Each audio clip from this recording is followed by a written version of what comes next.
What is going on, YouTube? So it's been a while since I did a video last. I feel like I say that in a lot of intros, but I wanted to jump in here today. Let me see. Yeah. So talking about something that I think is when I was posting more regularly a few years ago was honestly one of the most popular topics just in the comments section. And just kind of acknowledging the reality of how fun it is for college sports fans, not just college football, to talk about the hypothetical world of conference realignment. When this happened, say 10 years ago, a little more than, depending on which move you're talking about, the Big 12 was largely at the center of it then, and the Big 12 is directly at the center of this now.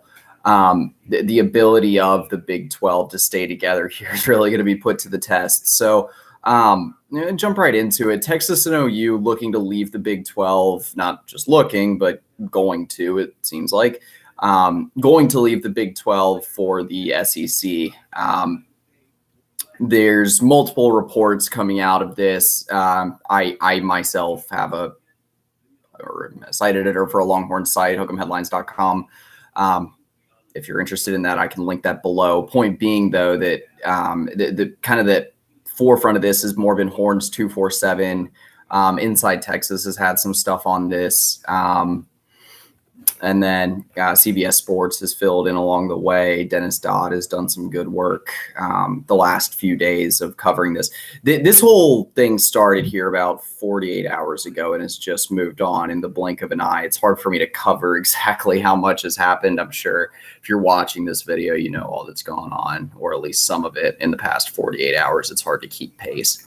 Now, this move for the Big 12 to at least lose Oklahoma and Texas could happen as soon as 2022. I'll be honest, I think 2022 or 2023 is the more realistic timeline. The time first thrown around was 2025. So with that, you get the idea of, okay, where do these 8 schools go next? Do they try to salvage something? Do they try to, do they try to band together and form essentially another conference? I personally think there's kind of 2 avenues you could take here, and one each has a clear motivation. You have the monetary avenue, because the buyout of the Longhorn Network, among other contractual obligations for Oklahoma and Texas, would essentially mean that they owe the rest of the Big 12, those 8 schools, around a combined $150 million, I believe it is, which is obviously a good chunk of change. That's more than, or at least in the ballpark of, a lot of the revenues that these programs would get from their revenue share on a yearly basis anyway. So there's that. That's a major factor here for sure. Now, to do that, you would probably have to get more schools and expand, and you get yourself another contractual obligations. Is that worth it over the long haul? That one's more of a, taking the route of expanding the Big 12 might be another short-term fix, and it might just delay the inevitable. Or you just retract back into more of at that point, a group of 6 conference, or whatever that ends up looking like. I could get into a whole nother video again about expansion candidates, because at this point, I've heard the expression, it's like throwing a dart at a dartboard. You probably got 20 schools you could dig into. Which ones are actually interested in joining, and which ones make the most sense? But again, that could be a separate video. The other end of this here, and I think the more relevant end right now, is if the schools do decide to pursue their own paths, what does that look like? All the talk that I've heard really has Kansas and Iowa State going to the Big 10. Kansas for sure. Iowa State, I don't know as much of for sure. There's 3. What is it? Academic. It's like the association of it's an AAU thing, where it's supposed to be some prestigious academic standing, and only 3 of the schools in the Big 12 have that. I believe it's Texas, Iowa State, and Kansas. And every school, I believe, in the Big 10 is a member of that. They take that very seriously. So that would mean you have really only Iowa State and Kansas as options there. So I think that's why that conversation comes into play. If you're willing to throw that away, I think that presents some new options, but I don't think there's any programs in the Big 12 right now that are worth that, to be honest. Once you have Texas and OU out of the mix, and anyway, so I would say Kansas and Iowa State to the Big Ten makes the most sense, probably both for the Big Ten and for Kansas and Iowa State. Also, you move over to West Virginia. I think that one's an easy fit with the ACC. The most natural fit, just in terms of the ACC and Big 12 conversation, is adding West Virginia and Notre Dame. Geographically, I think it makes sense. Notre Dame during the pandemic year played in the ACC. I guess just kind of move on down the ladder here. Kansas State and Oklahoma State are two of the more interesting situations. I think that Kansas State is probably going to be moving down into a group of 5 conference. The AAC would probably make some sense there. Kansas State's in a tough spot, that's for sure. I think the AAC is the most realistic scenario, maybe the Mountain West. I think best case scenario is Kansas State somehow gets lumped into a package deal with the ACC or the Pac-12, but I don't realistically see that happening. Oklahoma State is one that is also very much, it seems, out on its own right now. It seemed for a long time like Oklahoma and Oklahoma State were a package deal together. Obviously, that is no longer the case. I don't think the SEC is going to take on 2 additional schools, which I think the only way you could see that happening is if the SEC also figured out someone else to take on from maybe the ACC, UNC, Virginia Tech, something like that, where they get to expand into a new state, new market, maybe new recruiting grounds that seems like they would already have anyway, but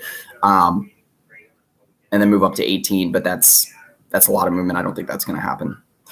Oklahoma State, I think the most viable scenario for them is to either kind of spearhead the charge to keep the Big 12 together, but again, that kind of gets back to my other point.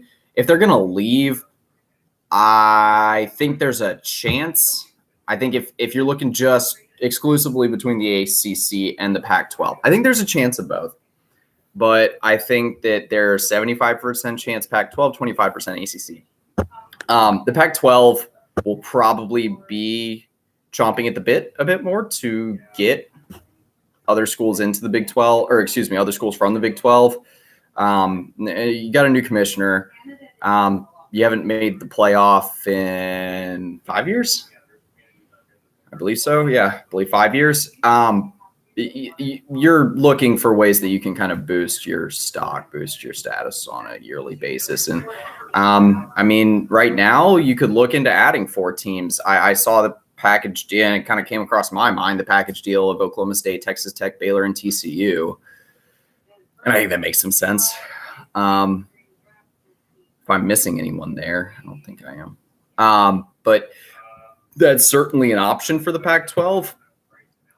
Or you could just try to take on the two more marketable, or at least bigger branded public schools left in the Big 12 of Texas Tech and Oklahoma State. I think those are actually, in terms of marketability, standing, and overall value, if you just kind of look at the Forbes valuations and things like that, I think Oklahoma State and Texas Tech are the most similar cases of these 8 teams remaining in the Big 12. So I think Oklahoma State could land in the Pac-12 if they go to another power conference. I think that's the way that goes. But I think that I don't really see a situation where Oklahoma State would slide down to a group of 5. I think it could happen, but I think they'll have other options first. Move on to Baylor. So Baylor's an appealing school right now because of the willingness to invest in athletics, along with the basketball program. Winning a national championship obviously brings more viability and appeal to a new conference, the Pac-12. You would get that basketball edge, and you can have a package deal here with some of the other schools. I don't think that Baylor would make. I don't see much viability in Baylor to the ACC. I don't think the brand's big enough. I think Baylor to the Pac-12 could certainly happen. to the Big Ten seems a little unrealistic too geographically. That doesn't make a whole lot of sense. So I think Baylor to the Pac-12 is their most legitimate option. I think after that, the AAC, because I think the way they trend as a football program looks more like a Boise State than it does like a TCU or an Oklahoma State in a sense, where they've either been very good or very bad for the most part in the past decade.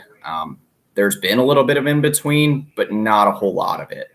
Matt Rule had one kind of in between year with Baylor, but then after him, it goes back to a 2-win season under Dave Aranda. So I think Baylor, it's more like the AAC or the Pac-12. I think that's a coin flip. Okay, so move over to TCU. I think TCU, similar to Oklahoma State, will have some options. The Pac-12 seemed like the immediate one that came to mind for TCU, and I think that one is definitely the most viable option. I don't see TCU moving back. I mean, they were, before they came to the Big 12, obviously, and fairly recently, even with Gary Patterson as head coach, they were a dominant Group of 5 conference team, so I guess that still is an option. I think TCU and Oklahoma State would be the two teams that would lead the charge to keep the Big 12 together, because I think they would have the most to gain from that in the near term. I also think that they have probably the most power to do so, if there is any of that left in the Big 12, because again, it's hard to kind of trust the Big 12 leadership right now on this. So I think TCU, you're looking at probably Pac-12. I'll give that one about an 80 to 90% chance, and then Group of 5 after that.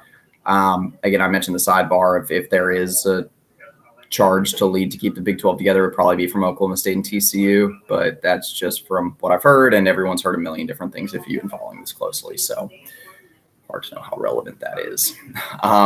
The last one here is Texas Tech. I mentioned them earlier. If I could see Texas Tech trying to find a way to be a package deal here, but it's hard to tell for Tech what kind of an angle you approach. Do you try to pair yourself with Oklahoma State? Do you try to pair yourself with TCU or Baylor? Do you try to get something together as all four? Is there any motivation to stay in the Big 12? I think Texas Tech might actually have the most question marks right now. You're going through a year where you just almost fired your head coach in football, it seems, and Matt Wells is on one of the hottest seats of all the power conference programs. If the Big 12 is still considered a power conference, I'd assume it is. And then I would say after the Pac-12 for Texas Tech, you have a slight chance of the ACC. I think if the ACC tries to bring in 2 schools from the Big 12, and Tech is an option. Oklahoma State, maybe 2, like I said earlier. But anyway, I would say Tech is similar to Oklahoma State, probably the 2 most viable options to try to stay at the power conference level, definitely the ACC and the Pac-12. I think if the Pac-12 picks up 4 teams, Texas Tech would be one of those. But then I think after that, Texas Tech could be a team that manages to slip down to the Group of 5 and doesn't really seem like a Group of 5 school. So, Texas Tech, when they have a really good men's basketball program, at least of late. Even with Chris Beard leaving, we'll see how that changes it. But they have a good men's basketball program. They've been good in football kind of prior to the Cliff Kingsbury era, at least a decent history there.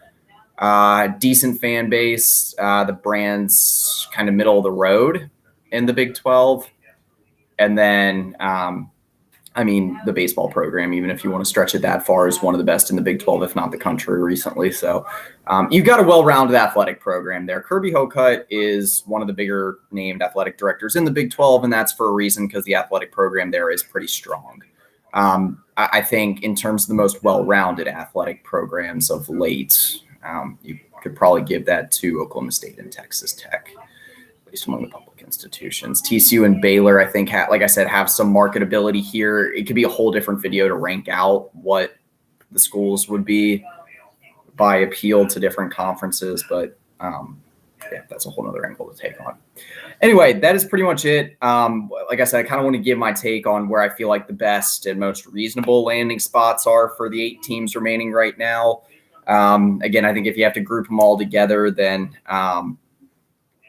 you'd probably say that Oklahoma State, Texas Tech, TCU, and Baylor have the best chance of getting grouped And then Kansas and Iowa State, I think pretty reasonably could get picked up. I think actually those are probably the two schools to get picked up first, just because of the Big Ten appeal. But anyway, that is pretty much it. So yeah.